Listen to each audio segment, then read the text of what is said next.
प्यारे विद्यार्थियों, ਅੱਜ ਅਸੀਂ दो ਚੱਲਾਂ वाले रेखी समीकरण भाव linear equations in to variables ਦੇ ਬਾਰੇ ਇੱਕ ਐਕਟੀਵਿਟੀ ਕਰਾਂਗੇ। ਪਰ ਉਸ ਐਕਟੀਵਿਟੀ ਨੂੰ ਕਰਨ ਤੋਂ ਪਹਿਲਾਂ ਕੁਝ ਨੁਕਤਿਆਂ ਬਾਰੇ ਜਾਣਨਾ ਸਾਡੇ ਲਈ ਬਹੁਤ ਜ਼ਰੂਰੀ ਹੈ। ਸੋ ਪਹਿਲਾਂ ਅਸੀਂ ਉਹਨਾਂ ਜ਼ਰੂਰੀ ਨੁਕਤਿਆਂ ਬਾਰੇ ਜਾਣਾਂਗੇ। ਉਸ ਤੋਂ ਬਾਅਦ ਅਸੀਂ ਵਰਚੁਅਲੀ ਉਸ ਐਕਟੀਵਿਟੀ ਨੂੰ ਕਰਕੇ ਵੇਖਾਂਗੇ ਤੇ ਉਸ ਤੋਂ ਬਾਅਦ ਫਿਰ ਅਸੀਂ ਪ੍ਰੈਕਟੀਕਲੀ ਉਸ ਐਕਟੀਵਿਟੀ ਨੂੰ ਪਰਫਾਰਮ ਕਰਾਂਗੇ। ਤੇ ਇਸ ਐਕਟੀਵਿਟੀ ਕਰਨ ਦੇ ਲਈ ਸਾਨੂੰ ਕੋਈ ਬਹੁਤ ਜ਼ਿਆਦਾ ਭਾਰੀ ਭਰਕਮ ਸਮਾਨ ਦੀ ਲੋੜ ਨਹੀਂ ਹੈ। ਅਸੀਂ बड़ा सिंपल जिहा जो समान साडे कोल अवेलेबल है असी उहदी वरतों करांगे, जिस दे विच साडे कोल ग्राफ पेपर, जे ग्राफ पेपर भी अवेलेबल नहीं है तो असी वाइट पेपर की वरतों कर सकते हैं। उस दे नाल ही स्केल साडे कोल मौजूद हुंदा है, इहदी वरतों करांगे। कुछ स्कैच पेन, पेंसिल, इस दे नाल ही असी कुछ झाड़ू दे तीलियां की वरतों इहदे विच करांगे। असी पेपर पेन की वरतों भी कर सकते हैं। ਸਾਡੇ ਕੋਲ ਜੇ ਧਾਗਾ ਮੌਜੂਦ ਹੈ ਤਾਂ ਅਸੀਂ ਧਾਗੇ ਦੀ ਵਰਤੋਂ ਨਾਲ ਵੀ ਉਹ ਐਕਟੀਵਿਟੀ ਕਰ ਸਕਦੇ ਹਾਂ। ਸੋ ਇਹਨਾਂ ਜਿਹੜਾ ਸਮਾਨ ਹੈਗਾ ਇਸ ਦੀ ਵਰਤੋਂ ਦੇ ਨਾਲ ਬੜੇ ਆਸਾਨੀ ਨਾਲ ਅਸੀਂ ਇਹ ਐਕਟੀਵਿਟੀ ਪਰਫਾਰਮ ਕਰ ਸਕਦੇ ਹਾਂ। ਆਓ ਹੁਣ ਅਸੀਂ ਕੁਝ ਜ਼ਰੂਰੀ ਨੁਕਤਿਆਂ ਬਾਰੇ ਜਾਣਦੇ ਹਾਂ। ਇਸ ਦੇ ਵਿੱਚ ਸਾਡੇ ਕੋਲ x ਧੁਰਾ ਵਿਖਾਈ ਦੇ ਰਿਹਾ ਹੈ, ਜਿਸ ਦੇ ਵਿੱਚ ਸਾਡੇ ਕੋਲ ਵੱਖ-ਵੱਖ ਸੰਖਿਆਵਾਂ ਅੰਕਿਤ ਹਨ, ਜਿਸ ਤਰ੍ਹਾਂ 0, 1, 2, 3, इस तरह ऋणात्मक वाले पासे -1, -2, -3 इस दे उपर कुछ संख्यावां अंकित कीतियां गईयां हन। पर इत्थे इस दा अर्थ ये नहीं कि सिर्फ इन्नियां ही संख्यावां इस दे उपर अंकित हन। इस दे दोवें सिरियां दे उपर लगे हुए एरो इस गल नूं सुनिश्चित करदे हन, पक्का करदे हन कि इह धुरा दोवें पासे अनंत रूप दे विच वधिया होया है। इस दे उपर धनात्मक अते ऋणात्मक संख्यावां अनंत रूप दे विच अंकित हन। इसे तरह साडे कोल y धुरा मौजूद है, जो कि x धुरे नूं 90 डिग्री दे उपर कटदा है, भाव उस दे नाल लंब बनाउंदा है। इस दे विच भी उपर वाले पासे कुछ संख्यावां धनात्मक अंकित हन, 1, 2, इस तरह ऋणात्मक संख्यावां -2, -1। ये भी इस गल नूं दर्शाउंदा है कि सिर्फ इन्नियां ही संख्यावां इहदे उपर अंकित नहीं हन, क्योंकि इस दे दोवें सिरियां दे उपर तीर जां एरो लगे हुए तुसीं देख रहे हो। ਇਹ ਇਸ ਗੱਲ ਨੂੰ ਪੱਕਾ ਕਰਦੇ ਹਨ ਕਿ ਇਹ ਉੱਪਰ ਅਤੇ ਨੀਚੇ ਦੋਵੇਂ ਪਾਸਿਆਂ ਵੱਲ ਅਨੰਤ ਰੂਪ ਦੇ ਵਿੱਚ ਵਧਿਆ ਹੋਇਆ ਹੈ। ਇਹ ਦੋਵੇਂ ਧੁਰੇ ਆਪਸ ਦੇ ਵਿੱਚ 0 ਬਿੰਦੂ ਤੇ ਕੱਟਦੇ ਹਨ, ਜਿਸ ਨੂੰ ਅਸੀਂ ਮੂਲ ਬਿੰਦੂ ਆਖਦੇ ਹਾਂ। ਇਹ ਦੋਵੇਂ ਧੁਰੇ ਇਸ ਪੂਰੇ ਤਲ ਨੂੰ 4 ਹਿੱਸਿਆਂ ਵਿੱਚ ਵੰਡਦੇ ਹਨ। ਹਰੇਕ ਹਿੱਸੇ ਨੂੰ 1/4 ਆਖਿਆ ਜਾਂਦਾ ਹੈ। जिस तरह पहली चौथाई, इस दे विच x अते y दोनों धुरियां दा जो पॉजिटिव पार्ट है वो इत्थे शामिल है। इस तरह एंटी क्लॉकवाइज घूमते हुए साडे कोल दूसरी चौथाई, इत्थे भी साडे कोल x धुरे दा ऋणात्मक अते y दा धनात्मक पासा जिहड़ा है वो शामिल है। इसे तरह होर अगे वधदे होए तीजी चौथाई, इस दे विच साडे कोल दोनों धुरियां दे ऋणात्मक पासे जां ऋणात्मक पार्ट जिहड़े हैगे ने वो शामिल हन। इस तरह चौथी चौथाई, जिस दे विच x धुरे दा पॉजिटिव अते y धुरे दा नैगेटिव पार्ट इत्थे शामिल हो जाता है। हुण असीं देखांगे कि एक चल वाले समीकरण नूं जिमैट्रिकली जां ग्राफिकली किस तरह दर्शाया जा सकता है। इस दे विच साडे कोल x दे कुछ मुल हन, जिवें कि असीं इत्थे लिखिया है कि x बराबर है a, जदों कि a दे मुल साडे कोल -5 तो लैके 5 तक असीं लए हन। इस तो वखरे मुल भी असीं होर लै सकदे हां। इस दे विच ਹੁਣ ਅਸੀਂ ਦੇਖਦੇ ਹਾਂ ਕਿ ਸਾਡੇ ਕੋਲ ਜਦੋਂ ਇੱਕ ਚੱਲ ਵਾਲੇ ਸਮੀਕਰਨ ਦੀ ਗੱਲ ਕੀਤੀ ਜਾਂਦੀ ਹੈ ਤਾਂ ਉੱਥੇ ਸਾਡੇ ਕੋਲ ਇੱਕ ਧੁਰਾ ਹੀ ਮੌਜੂਦ ਹੁੰਦਾ ਹੈ। ਇਹ ਗੱਲ ਧਿਆਨ ਦੇਣ ਯੋਗ ਹੈ ਕਿ ਜਦੋਂ ਅਸੀਂ ਇੱਕ ਚੱਲ ਵਾਲੇ ਸਮੀਕਰਨ ਦੀ ਗੱਲ ਕਰਾਂਗੇ ਤਾਂ ਸਿਰਫ ਉਸ ਨੂੰ ਇੱਕ ਧੁਰੇ ਦੇ ਅਨੁਸਾਰ ਹੀ ਦਰਸਾਇਆ ਜਾਵੇਗਾ। ਜਦੋਂ ਦੋ ਚੱਲਾਂ ਵਾਲੇ ਸਮੀਕਰਨ ਦੀ ਗੱਲ ਕੀਤੀ ਜਾਵੇਗੀ ਤਾਂ ਉੱਥੇ ਅਸੀਂ ਦੋ ਧੁਰਿਆਂ ਦੀ ਵਰਤੋਂ ਕਰਾਂਗੇ। ਇਸ ਦੇ ਵਿੱਚ ਜਦੋਂ ਇੱਕ ਚੱਲ ਵਾਲੇ ਸਮੀਕਰਨ ਦੀ ਗੱਲ ਹੋਈ ਹੈ ਤਾਂ ਸਾਡੀ ਜੋ ਰਿਪਰੈਜ਼ੈਂਟੇਸ਼ਨ ਹੋਏਗੀ, ਜਿਸ ਤਰ੍ਹਾਂ ਅਸੀਂ ਇਸ ਨੂੰ ਦਰਸਾਵਾਂਗੇ, ਤਾਂ ਉਹ ਮੁੱਲ ਸਿਰਫ ਇੱਕ ਬਿੰਦੂ ਦੇ ਰੂਪ ਦੇ ਵਿੱਚ ਸਾਡੇ ਕੋਲ ਸਾਹਮਣੇ ਆਏਗਾ। ਹੁਣ ਅਸੀਂ x ਬਰਾਬਰ ਹੈ 5 ਨੂੰ ਦਰਸਾਉਂਦੇ ਹਾਂ। ਤੁਸੀਂ ਦੇਖ ਰਹੇ ਹੋ ਕਿ x ਬਰਾਬਰ ਹੈ 5 ਤੁਹਾਡੇ ਕੋਲ ਬਿੰਦੂ ਦੇ ਰੂਪ ਦੇ ਵਿੱਚ ਸਾਹਮਣੇ ਆਇਆ, ਜੋ ਕਿ 0 ਤੋਂ ਗਿਣਦੇ ਹੋਏ ਅਸੀਂ ਪੋਜ਼ਿਟਿਵ ਵਾਲੇ ਪਾਸੇ ਨੂੰ ਜਾਂਦੇ ਹੋਏ 1 2 3 4 5ਵੇਂ ਸਥਾਨ ਦੇ ਉੱਪਰ ਲਗਾ ਦਿੱਤਾ। ਇਸੇ ਤਰ੍ਹਾਂ 4 3 2 1 0 -1 -2 -3 -4 ਅਤੇ -5। ਇਹ ਬਿਲਕੁਲ ਉਸੇ ਤਰ੍ਹਾਂ ਹੈ ਜਿਸ ਤਰ੍ਹਾਂ ਪਹਿਲਾਂ ਅਸੀਂ ਛੋਟੀਆਂ ਕਲਾਸਾਂ ਦੇ ਵਿੱਚ ਸੰਖਿਆ ਰੇਖਾ ਦੇ ਉੱਪਰ ਕਿਸੇ ਬਿੰਦੂ ਨੂੰ ਦਰਸਾਉਂਦੇ ਹੁੰਦੇ ਸੀ। ਮੈਨੂੰ ਉਮੀਦ ਹੈ ਕਿ ਇਹ ਗੱਲ ਤੁਹਾਡੇ ਸਮਝ ਵਿੱਚ ਚੰਗੀ ਤਰ੍ਹਾਂ ਆ ਗਈ ਹੋਏਗੀ। ਹੁਣ ਅਸੀਂ ਦੇਖਦੇ ਹਾਂ ਕਿ ਦੋ ਚੱਲਾਂ ਵਾਲੇ ਰੇਖੀ ਸਮੀਕਰਨ, ਇਹਨਾਂ ਨੂੰ ਅਸੀਂ ਕਿਸ ਤਰ੍ਹਾਂ ਦਰਸਾਵਾਂਗੇ। ਇੱਥੇ ਸਾਡੇ ਕੋਲ ਦੋ ਚੱਲ ਹਨ। ਇਸ ਦਾ ਅਰਥ ਇਹ ਹੋ ਜਾਂਦਾ ਹੈ ਕਿ ਸਾਡੇ ਕੋਲ ਦੋ ਧੁਰੇ ਮੌਜੂਦ ਹਨ। ਇਸ ਦੇ ਵਿੱਚ ਸਾਡੇ ਕੋਲ ਦੋ ਡਾਇਮੈਂਸ਼ਨਸ, ਲੰਬਾਈ ਅਤੇ ਚੌੜਾਈ ਦੋਵੇਂ ਆ ਜਾਂਦੀਆਂ ਹਨ। ਤਾਂ ਹੁਣ ਅਸੀਂ x ਦੇ ਵੱਖ-ਵੱਖ ਮੁੱਲ ਲੈ ਕੇ ਉਹਨਾਂ ਨੂੰ ਦਰਸਾਵਾਂਗੇ। ਪਹਿਲਾਂ x ਬਰਾਬਰ ਹੈ 5। ਪਿਆਰੇ ਬੱਚਿਓ, ਤੁਸੀਂ ਪਹਿਲਾਂ ਵੀ ਦੇਖਿਆ ਸੀ ਜਦੋਂ ਅਸੀਂ x ਬਰਾਬਰ ਹੈ 5 ਨੂੰ ਇੱਕ ਚੱਲ ਵਾਲੇ ਸਮੀਕਰਨ ਦੇ ਰੂਪ ਦੇ ਵਿੱਚ ਦਰਸਾਇਆ ਤਾਂ ਉਹ ਸਾਡੇ ਕੋਲ ਇੱਕ ਬਿੰਦੂ ਦਾ ਰੂਪ ਸੀ। ਪਰੰਤੂ ਜਦੋਂ ਅਸੀਂ ਇਸ ਨੂੰ ਦੋ ਚੱਲਾਂ ਵਾਲੇ ਰੇਖੀ ਸਮੀਕਰਨ ਦੇ ਰੂਪ ਵਿੱਚ ਦਰਸਾ ਰਹੇ ਹਾਂ ਤਾਂ ਇੱਥੇ ਸਾਡੇ ਕੋਲ ਇੱਕ ਰੇਖਾ ਜੋ y ਧੁਰੇ ਦੇ ਸਮਾਂਤਰ ਹੈ ਉਹ ਆ ਜਾਂਦੀ ਹੈ।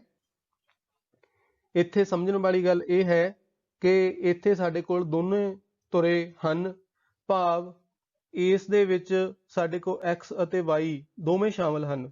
ਜਿੱਥੇ x ਦਾ ਮੁੱਲ 5 ਹੈ ਅਤੇ y ਦੇ ਮੁੱਲ ਵੱਖੋ ਵੱਖਰੇ ਹਨ, ਉਹ ਕੋਈ ਵੀ ਹੋ ਸਕਦੇ ਹਨ, ਧਨਾਤਮਕ, ਰਿਣਾਤਮਕ, 0।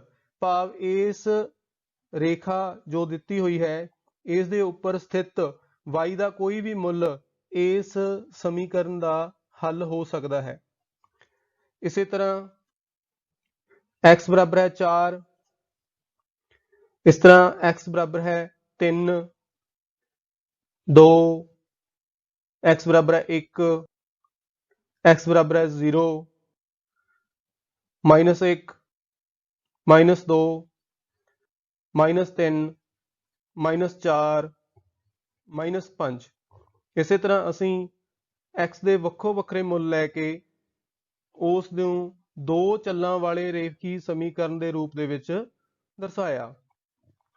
ਇੱਥੇ ਫਿਰ ਤੋਂ ਮੈਂ ਦੁਹਰਾ ਦਿੰਦਾ ਹਾਂ ਕਿ ਇੱਥੇ ਜਦੋਂ ਵੀ ਅਸੀਂ x ਦਾ ਕੋਈ ਮੁੱਲ ਲੈ ਕੇ ਉਸ ਨੂੰ ਦਰਸਾਉਂਦੇ ਹਾਂ ਤਾਂ ਉਹ y ਧੁਰੇ ਦੇ ਸਮਾਂਤਰ ਇੱਕ ਸਿੱਧੀ ਰੇਖਾ ਦੇ ਰੂਪ ਦੇ ਵਿੱਚ ਆਉਂਦਾ ਹੈ, ਜਿਸ ਦੇ ਵਿੱਚ x ਦਾ ਮੁੱਲ ਉਹੀ ਹੁੰਦਾ ਹੈ ਜੋ ਦਿੱਤਾ ਹੋਇਆ ਹੁੰਦਾ ਹੈ।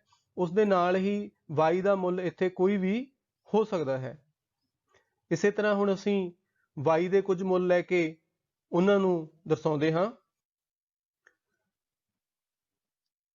ਅਸੀਂ y ਬਰਾਬਰ ਹੈ 5 ਲਿਆ ਹੈ ਤਾਂ ਤੁਸੀਂ ਦੇਖ ਰਹੇ ਹੋ ਕਿ ਇਹ ਇੱਕ ਰੇਖਾ ਜੋ ਸਾਡੇ ਸਾਹਮਣੇ ਆਈ ਹੈ ਇਹ x ਧੁਰੇ ਦੇ ਸਮਾਂਤਰ ਹੈ, ਜਿੱਥੇ y ਦਾ ਮੁੱਲ 5 ਹੈ ਅਤੇ x ਦਾ ਮੁੱਲ कोई भी हो सकता है, x बराबर है 0 भी हो सकता है, 1 2 3 4 5 भी हो सकता है, इस तो ਵੱਡਾ भी हो सकता है, इस तो छोटा भी हो सकता है। पर ਇੱਥੇ y ਦਾ ਮੁੱਲ ਇੱਕ ਨਿਸ਼ਚਿਤ ਹੈ, ਤਾਂ ਇੱਥੇ ਇਹ ਪੱਕਾ ਹੋ ਜਾਂਦਾ ਹੈ ਕਿ ਇਹ ਜੋ ਰੇਖਾ ਬਣੇਗੀ ਇੱਥੇ ਇਸ ਨੂੰ ਅਸੀਂ x ਧੁਰੇ ਦੇ ਸਮਾਨਾਂਤਰ ਲਵਾਂਗੇ। ਇਸੇ ਤਰ੍ਹਾਂ y ਬਰਾਬਰ ਹੈ 4, y ਬਰਾਬਰ ਹੈ 3 2 1 0 -1 -2 -3 -4 -5। ਇਸ ਤਰ੍ਹਾਂ ਅਸੀਂ y ਦੇ ਵੱਖੋ ਵੱਖ ਮੁੱਲ ਲੈ ਕੇ ਉਹਨਾਂ ਨੂੰ ਜਿਓਮੈਟ੍ਰੀਕਲੀ ਜਾਂ ਗ੍ਰਾਫਿਕਲੀ ਦਰਸਾਇਆ ਹੈ। ਹੁਣ ਅਸੀਂ ਇਸ ਤੋਂ ਅੱਗੇ ਵਧਦੇ ਹੋਏ ਇੱਕ ਸਮੀਕਰਨ ਲਈ ਹੈ, ਅਸੀਂ ਇਸ ਨੂੰ ਹੱਲ ਕਰਾਂਗੇ ਅਤੇ ਉਹ ਜੋ ਮੁੱਲ ਸਾਨੂੰ ਪ੍ਰਾਪਤ ਹੋਏਗਾ ਉਸ ਨੂੰ ਅਸੀਂ ਗ੍ਰਾਫ ਦੇ ਉੱਪਰ ਦਰਸਾਵਾਂਗੇ। ਸਾਡੇ ਕੋਲ ਸਮੀਕਰਨ ਹੈ 2x ਜੋੜ 8 ਬਰਾਬਰ ਹੈ 0 ਜਾਂ 0। ਹੁਣ ਇੱਥੇ ਸਮੀਕਰਨ ਨੂੰ ਹੱਲ ਕਰਨ ਦਾ ਭਾਵ ਇਹ ਹੈ ਕਿ ਅਸੀਂ x ਦਾ ਮੁੱਲ ਕੱਢਣਾ ਹੈ। ਬੱਚਿਓ, ਤੁਸੀਂ ਸਾਰੇ ਜਾਣਦੇ ਹੋ ਕਿ ਸਮੀਕਰਨ ਇੱਕ ਤੱਕੜੀ ਦੇ ਤਰ੍ਹਾਂ ਹੁੰਦੀ ਹੈ। ਇਸ ਦੇ ਦੋਵੇਂ ਪਾਸੇ ਬਰਾਬਰ ਹਨ ਕਿਉਂਕਿ ਇਸ ਦੇ ਵਿੱਚ ਬਰਾਬਰ ਹੈ ਦੀ ਨਿਸ਼ਾਨੀ ਅਸੀਂ ਪਾਈ ਹੈ। ਤਾਂ ਇਹਦਾ ਭਾਵ ਹੈ ਕਿ ਖੱਬਾ ਪਾਸਾ ਅਤੇ ਸੱਜਾ ਪਾਸਾ ਇਹ ਦੋਵੇਂ ਆਪਸ 'ਚ ਬਰਾਬਰ ਹਨ। ਹੁਣ ਇੱਥੇ ਇੱਕ ਪ੍ਰੈਕਟੀਕਲ ਐਗਜ਼ਾਮਪਲ ਮੈਂ ਤੁਹਾਡੇ ਲਈ ਲੈਂਦਾ ਹਾਂ। ਮੰਨ ਲਓ ਇੱਕ ਤੱਕੜੀ ਦੇ ਵਿੱਚ ਕੁਝ ਚੀਜ਼ਾਂ ਅਸੀਂ ਪਾਈਆਂ ਨੇ, ਇੱਕ ਪਾਸੇ ਬੱਟੇ ਪਾਏ ਨੇ, ਦੂਸਰੇ ਪਾਸੇ ਅਸੀਂ ਕਣਕ ਪਾਈ ਹੈ ਤੇ ਉਹਦਾ ਜਿਹੜਾ ਕੰਡਾ ਹੈਗਾ ਉਹ ਬਿਲਕੁਲ ਬਰਾਬਰ ਹੈ। ਜੇ ਮੰਨ ਲਓ ਅਸੀਂ ਕੁਝ ਇੱਕੋ ਜਿੰਨੀ ਚੀਜ਼ ਦੋਨੇ ਪਾਸਿਆਂ ਦੇ ਵਿੱਚ ਪਾ ਦਿੰਦੇ ਹਾਂ ਜਾਂ ਦੋਨੇ ਪਾਸਿਓਂ ਇੱਕੋ ਜਿੰਨੀ ਚੀਜ਼ ਕੱਢ ਲੈਂਦੇ ਹਾਂ ਤਾਂ ਤੁਸੀਂ ਬੜੇ ਆਰਾਮ ਨਾਲ ਇਹ ਦੱਸ ਪਾਓਗੇ ਕਿ ਤਾਂ ਵੀ ਜਿਹੜਾ ਉਹ ਕੰਡਾ ਹੈ ਤੱਕੜੀ ਦਾ ਉਹ ਬਰਾਬਰ ਹੀ ਰਹੇਗਾ। ਇੱਥੇ ਵੀ ਸਾਡੇ ਕੋਲ ਇਸੇ ਤਰੀਕੇ ਦੇ ਨਾਲ ਅਸੀਂ ਇਹਨੂੰ ਹੱਲ ਕਰਦੇ ਜਾਵਾਂਗੇ। ਪਹਿਲਾਂ ਅਸੀਂ ਖੱਬੇ ਪਾਸੇ ਤੋਂ 8 ਨੂੰ ਰਿਮੂਵ ਕਰਨਾ ਹੈ ਜਾਂ ਖਤਮ ਕਰਨਾ ਹੈ, ਤਾਂ ਉਸ ਦੇ ਲਈ ਅਸੀਂ ਕੀ ਕਰਾਂਗੇ, ਇਸ ਦਾ ਜੋੜਾਤਮਕ ਉਲਟ ਇਸ ਦੇ ਵਿੱਚ ਜੋੜ ਦਿਆਂਗੇ। 8 ਦਾ ਜੋੜਾਤਮਕ ਉਲਟ ਸਾਡੇ ਕੋਲ ਹੁੰਦਾ ਹੈ -8। ਅਸੀਂ ਦੋਵੇਂ ਪਾਸੇ -8 ਨੂੰ ਜੋੜ ਦਿੱਤਾ ਹੈ। ਇਸ ਨੂੰ ਹੱਲ ਕਰਨ ਤੋਂ ਬਾਅਦ ਖੱਬੇ ਪਾਸੇ ਸਾਡੇ ਕੋਲ ਬਚਦਾ ਹੈ 2x ਬਰਾਬਰ ਹੈ -8 ਦੇ।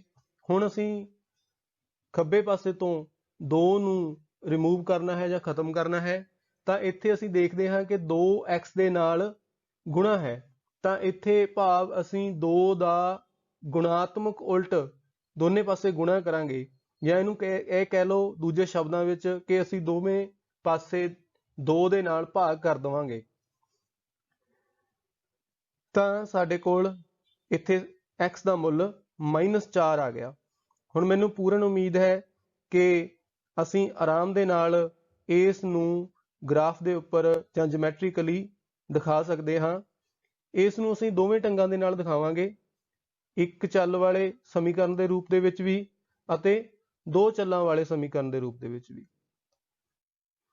ਜਦੋਂ ਅਸੀਂ ਇੱਕ ਚੱਲ ਵਾਲੇ ਸਮੀਕਰਨ ਦੇ ਰੂਪ ਦੇ ਵਿੱਚ ਦਰਸਾਵਾਂਗੇ ਤਾਂ ਤੁਹਾਨੂੰ ਯਾਦ ਹੈ ਕਿ ਇਹ ਇੱਕ ਬਿੰਦੂ ਦੀ ਸ਼ਕਲ ਦੇ ਵਿੱਚ ਸਾਡੇ ਕੋਲ ਆਏਗਾ, ਜੋ ਕਿ 0 ਤੋਂ ਖੱਬੇ ਪਾਸੇ ਹੋਏਗਾ। ਕਿੰਨਾ ਹੋਏਗਾ? 4 ਬਿੰਦੂ। ਤੁਸੀਂ ਦੇਖ ਰਹੇ ਹੋ ਕਿ ਇਹ ਸਾਡੇ ਕੋਲ ਇੱਕ ਚੱਲ ਵਾਲੇ ਸਮੀਕਰਨ ਦੇ ਵਿੱਚ ਆ ਗਿਆ। ਹੁਣ ਅਸੀਂ ਇਸ ਨੂੰ ਦੋ ਚੱਲਾਂ ਵਾਲੇ ਸਮੀਕਰਨ ਦੇ ਰੂਪ ਦੇ ਵਿੱਚ ਦਰਸਾਵਾਂਗੇ, ਤਾਂ ਇੱਥੇ ਸਾਡੇ ਕੋਲ ਦੋਵੇਂ ਧੁਰੇ ਸ਼ਾਮਲ ਹਨ। ਤਾਂ ਤੁਸੀਂ ਬੜੇ ਆਰਾਮ ਨਾਲ ਦੱਸ ਸਕਦੇ ਹੋ ਕਿ ਅਸੀਂ 0 ਤੋਂ ਖੱਬੇ ਪਾਸੇ ਨੂੰ ਜਾਂਦੇ ਹੋਏ x ਧੁਰੇ ਦੇ ਉੱਪਰ 4 ਦੇ ਉੱਪਰ ਪਹੁੰਚਾਂਗੇ ਤੇ ਇੱਥੇ ਇੱਕ ਸਿੱਧੀ ਰੇਖਾ y ਧੁਰੇ ਦੇ ਸਮਾਨਾਂਤਰ ਲਗਾਵਾਂਗੇ ਤੇ ਇਸ ਤਰੀਕੇ ਦੇ ਨਾਲ ਇਹ ਸਾਡੇ ਕੋਲ ਬੜੇ ਆਰਾਮ ਦੇ ਨਾਲ ਅਸੀਂ ਇਸ ਨੂੰ ਦਰਸਾ ਦਿੱਤਾ।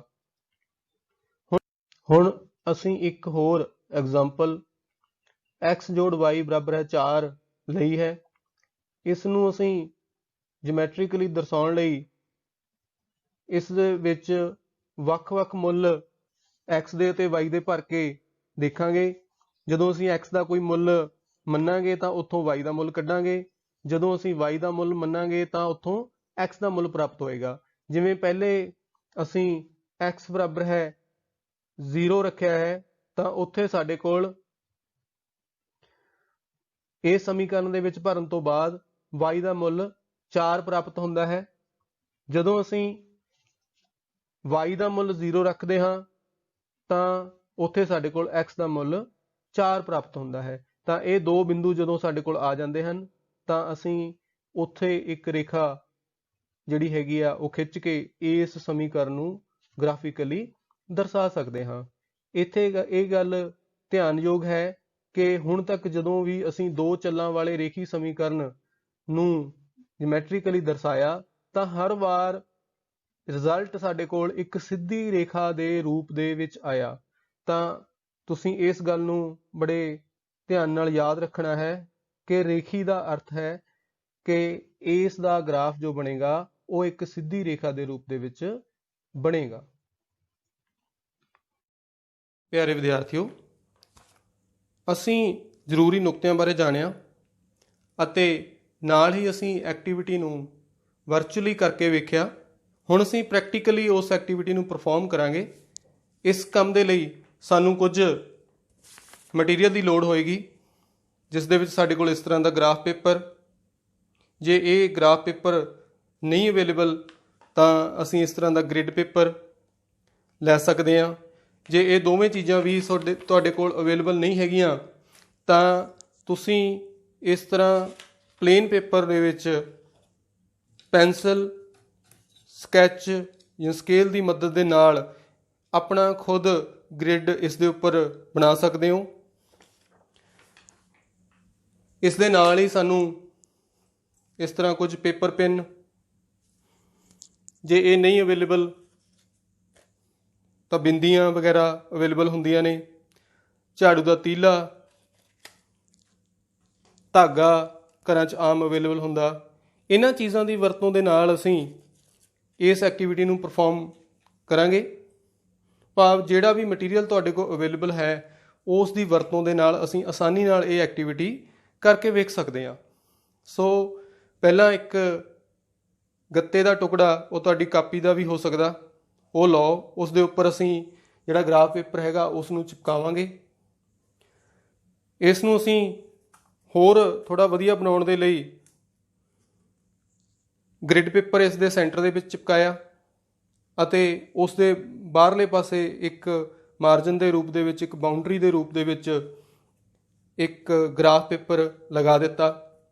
ਉਸ ਦੇ ਸੈਂਟਰ ਦੇ ਵਿੱਚ ਵਰਟੀਕਲੀ ਜਿਹੜਾ ਸੈਂਟਰ ਸੀਗਾ ਉਸ ਦੇ ਵਿੱਚ ਅਸੀਂ ਇੱਕ ਹੌਰੀਜ਼ੋਂਟਲ ਲਾਈਨ ਲਗਾਤੀ, ਲੇਟਵੀਂ ਰੇਖਾ ਲਗਾ ਦਿੱਤੀ ਜੋ ਕਿ ਐਕਸ ਤੁਰਾ ਹੈ।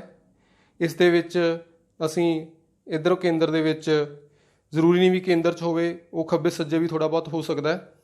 ਇੱਥੇ ਅਸੀਂ ਇੱਕ ਵਾਈ ਤੁਰਾ ਅੰਕਿਤ ਕੀਤਾ।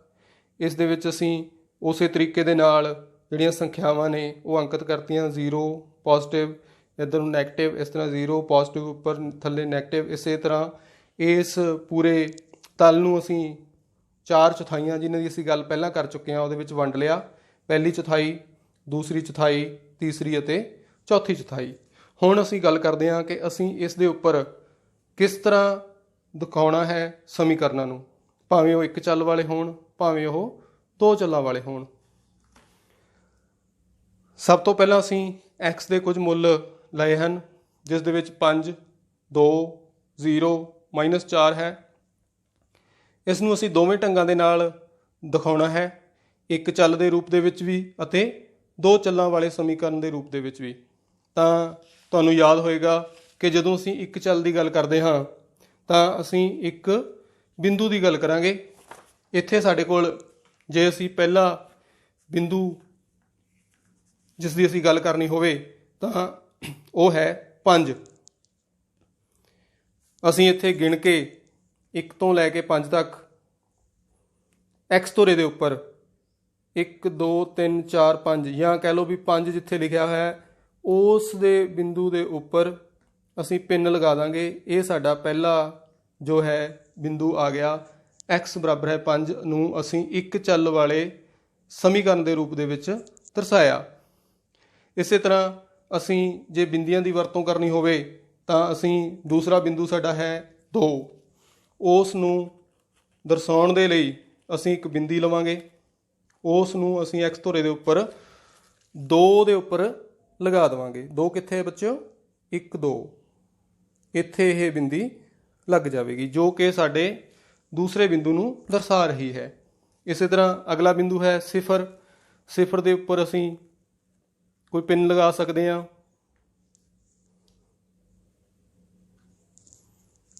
ਇਸ ਤਰ੍ਹਾਂ ਅਗਲਾ ਬਿੰਦੂ ਸਾਡੇ ਕੋਲ ਹੈ -4।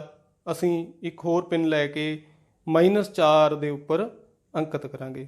ਇਸੇ ਤਰ੍ਹਾਂ ਅਸੀਂ ਹੋਰ ਵੀ ਬਿੰਦੂ ਜਿਹੜੇ ਹੈਗੇ ਨੇ ਉਹ ਲਗਾ ਸਕਦੇ ਹਾਂ। ਸੋ ਤੁਸੀਂ ਦੇਖਿਆ ਕਿ ਕਿਸ ਤਰ੍ਹਾਂ ਅਸੀਂ x ਬਰਾਬਰ ਹੈ 5 2 0 -4 ਇਸ ਨੂੰ ਇੱਕ ਚੱਲ ਵਾਲੇ ਸਮੀਕਰਨ ਦੇ ਰੂਪ ਦੇ ਵਿੱਚ ਦਰਸਾਇਆ। ਹੁਣ ਅਸੀਂ ਇਸੇ ਨੂੰ 2 ਚੱਲਾਂ ਦੇ ਰੂਪ ਦੇ ਵਿੱਚ, 2 ਚੱਲਾਂ ਵਾਲੇ ਰੇਖੀ ਸਮੀਕਰਨ ਦੇ ਰੂਪ ਦੇ ਵਿੱਚ ਦਰਸਾਵਾਂਗੇ। ਇਸ ਕੰਮ ਦੇ ਲਈ ਅਸੀਂ ਤੀਲੀ ਦੀ ਵਰਤੋਂ ਕਰ ਸਕਦੇ ਹਾਂ ਜਾਂ ਧਾਗੇ ਦੀ ਵਰਤੋਂ ਕਰ ਸਕਦੇ ਹਾਂ। ਬੜੇ ਆਰਾਮ ਦੇ ਨਾਲ ਅਸੀਂ ਇਸ ਦੀ ਐਕਟੀਵਿਟੀ ਨੂੰ ਅੱਗੇ ਪਰਫਾਰਮ ਕਰ ਸਕਦੇ ਹਾਂ। ਸੋ ਜੇ ਪਹਿਲੇ ਬਿੰਦੂ ਦੀ ਗੱਲ ਕਰੀਏ ਤਾਂ x ਸਾਡੇ ਕੋਲ ਹੈ 5, ਤਾਂ ਅਸੀਂ ਇੱਥੇ ਅਸੀਂ ਇਸ ਤੀਲੀ ਨੂੰ ਚਿਪਕਾ ਦਿਆਂਗੇ। ਬੜਾ ਧਿਆਨ ਦੇ ਨਾਲ ਅਸੀਂ ਇਹ ਕੰਮ ਕਰਨਾ ਹੈ। ਇਹ ਤੀਲੀ ਤੁਸੀਂ ਦੇਖ ਰਹੇ ਹੋ ਕਿ y ਧੁਰੇ ਦੇ ਸਮਾਂਤਰ ਹੈ।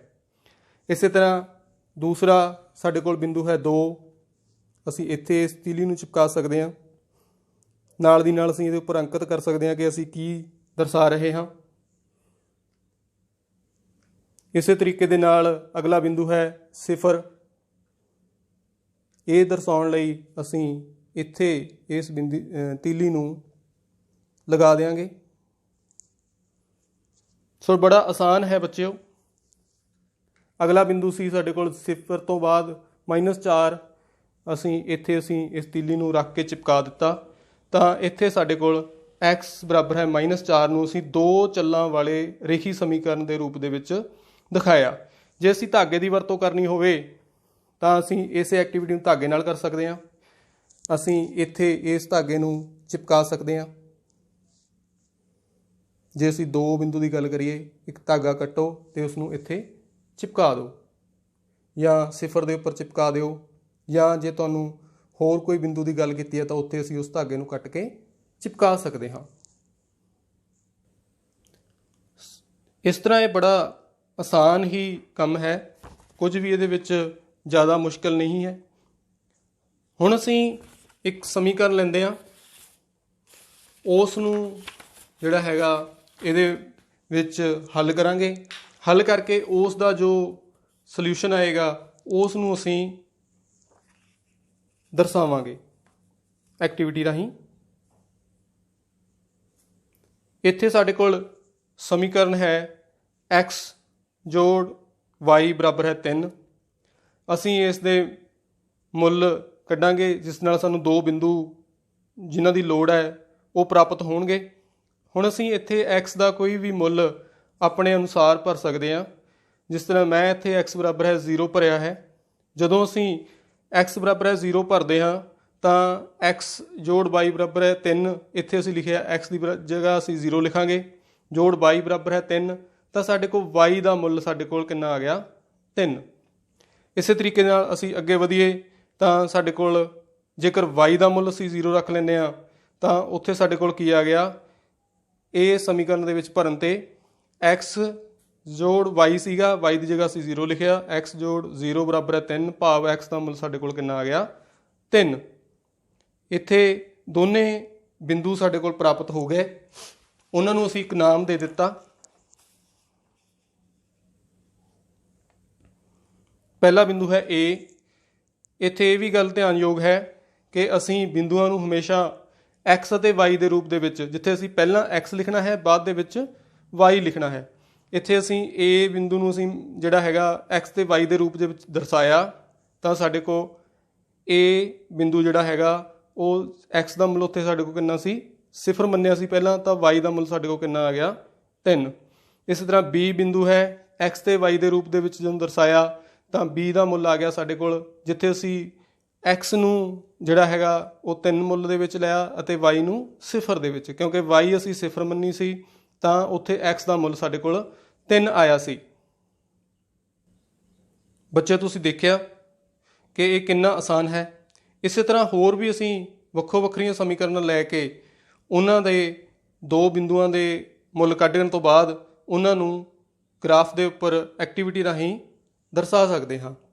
ਆਓ ਹੁਣ ਅਸੀਂ ਇਹਨਾਂ ਬਿੰਦੂਆਂ ਨੂੰ ਦਰਸਾਈਏ। ਇਸ ਦੇ ਵਿੱਚ ਅਸੀਂ ਦੋ ਬਿੰਦੂ ਲੈਣੇ ਹਨ, A ਅਤੇ B।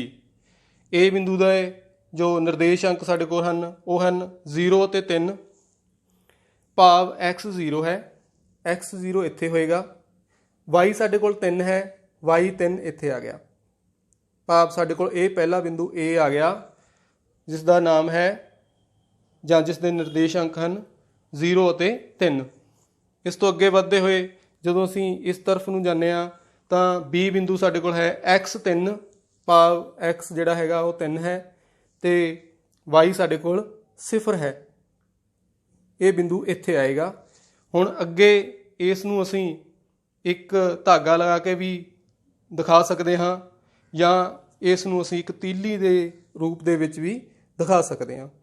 ਇਹਨਾਂ ਦੋਵਾਂ ਬਿੰਦੂਆਂ ਦੀ ਜਗ੍ਹਾ ਮੈਂ ਇਸ ਤੀਲੀ ਨੂੰ ਰੱਖ ਦਿੰਦਾ ਹਾਂ ਤਾਂ ਇਹ ਸਾਡੇ ਕੋਲ ਸਮੀਕਰਨ ਜਿਹੜੀ ਸੀਗੀ x ਜੋੜ y ਬਰਾਬਰ ਹੈ 3, ਇਸ ਨੂੰ ਅਸੀਂ ਐਕਟੀਵਿਟੀ ਦੇ ਰੂਪ ਦੇ ਵਿੱਚ ਦਿਖਾਇਆ। ਜੇ ਅਸੀਂ ਇਸ ਤੀਲੀ ਦੀ ਜਗ੍ਹਾ ਧਾਗੇ ਦੀ ਵਰਤੋਂ ਕਰਨੀ ਹੋਵੇ ਤਾਂ ਅਸੀਂ ਇੱਥੇ ਧਾਗੇ ਦੀ ਵਰਤੋਂ ਵੀ ਕਰ ਸਕਦੇ ਹਾਂ। ਇਸ ਤਰ੍ਹਾਂ ਇੱਕ ਹੋਰ ਸਮੀਕਰਨ ਜੋ ਅਸੀਂ ਪਹਿਲਾਂ ਲਈ ਸੀ x ਜੋੜ y ਬਰਾਬਰ ਹੈ 4, ਉਸ ਨੂੰ ਵੀ ਅਸੀਂ ਇਸੇ ਤਰ੍ਹਾਂ ਦਿਖਾਇਆ ਸੀ। ਇਸ ਕੰਮ ਦੇ ਲਈ ਅਸੀਂ ਇੱਕ ਹੋਰ ਚੀਜ਼ ਮੈਂ ਤੁਹਾਡੇ ਨਾਲ ਸ਼ੇਅਰ ਕਰਦਾ। ਇਸ ਤਰ੍ਹਾਂ ਦੀ ਟਰਾਂਸਪੇਰੈਂਟ ਸ਼ੀਟ ਲੈ ਕੇ ਉਸ ਦੇ ਉੱਪਰ ਇੱਕ ਮਾਰਕਰ ਦੇ ਨਾਲ ਇਸ ਤਰ੍ਹਾਂ ਰੇਖਾ ਬਣਾ ਕੇ ਇਸ ਦੀ ਵਰਤੋਂ ਵੀ ਅਸੀਂ ਇਸ ਕੰਮ ਦੇ ਲਈ ਕਰ ਸਕਦੇ ਹਾਂ। ਜੇ ਇਸੇ ਐਕਟੀਵਿਟੀ ਨੂੰ ਦਰਸਾਉਣਾ ਹੋਵੇ ਤਾਂ ਇਸ ਤਰ੍ਹਾਂ ਬੜੀ ਐਕੂਰੇਸੀ ਦੇ ਨਾਲ, ਬੜੀ ਸਟੀਕਤਾ ਦੇ ਨਾਲ ਅਸੀਂ ਇਸ ਨੂੰ ਦਿਖਾ ਸਕਦੇ ਹਾਂ। ਜਿੱਥੇ ਕਿ ਸਾਡੇ ਕੋਲ A ਬਿੰਦੂ 0-3 ਅਤੇ B ਬਿੰਦੂ 3-0 ਦੇ ਰੂਪ ਦੇ ਵਿੱਚ ਹੈ। ਇਸ ਨੂੰ ਅਸੀਂ ਕਿਸੇ ਹੋਰ ਬਿੰਦੂਆਂ ਦੇ ਉੱਪਰ ਵੀ ਦਿਖਾ ਸਕਦੇ ਹਾਂ। ਇੱਥੇ ਗੱਲ ਇੱਕ ਧਿਆਨਯੋਗ ਹੈ ਕਿ ਇਸ ਰੇਖਾ ਦੇ ਉੱਪਰ ਸਥਿਤ ਹਰ ਬਿੰਦੂ ਜੋ ਹੈ ਉਹ ਇਸ ਸਮੀਕਰਨ ਦਾ ਹੱਲ ਹੋਵੇਗਾ। ਪਿਆਰੇ ਵਿਦਿਆਰਥੀਓ, ਅਸੀਂ ਬੜੇ ਵਿਸਥਾਰ ਦੇ ਨਾਲ ਇਸ ਐਕਟੀਵਿਟੀ ਨੂੰ ਕੀਤਾ ਅਤੇ ਮੈਨੂੰ ਪੂਰਨ ਉਮੀਦ ਹੈ ਕਿ ਤੁਹਾਨੂੰ ਸਾਰਿਆਂ ਨੂੰ ਇਹ ਐਕਟੀਵਿਟੀ ਚੰਗੀ ਤਰ੍ਹਾਂ ਸਮਝ ਦੇ ਵਿੱਚ ਆ ਗਈ ਹੋਵੇਗੀ ਅਤੇ ਤੁਸੀਂ ਸਾਰੇ ਇਸ ਐਕਟੀਵਿਟੀ ਨੂੰ ਆਪਣੇ ਆਪਣੇ ਢੰਗ ਦੇ ਨਾਲ ਪਰਫੋਰਮ ਕਰਕੇ ਦੇਖੋਗੇ ਅਤੇ ਇਸ ਦੀ ਪ੍ਰੈਕਟੀਕਲ ਨੌਲੇਜ ਹਾਸਲ ਕਰੋਗੇ। ਧੰਨਵਾਦ।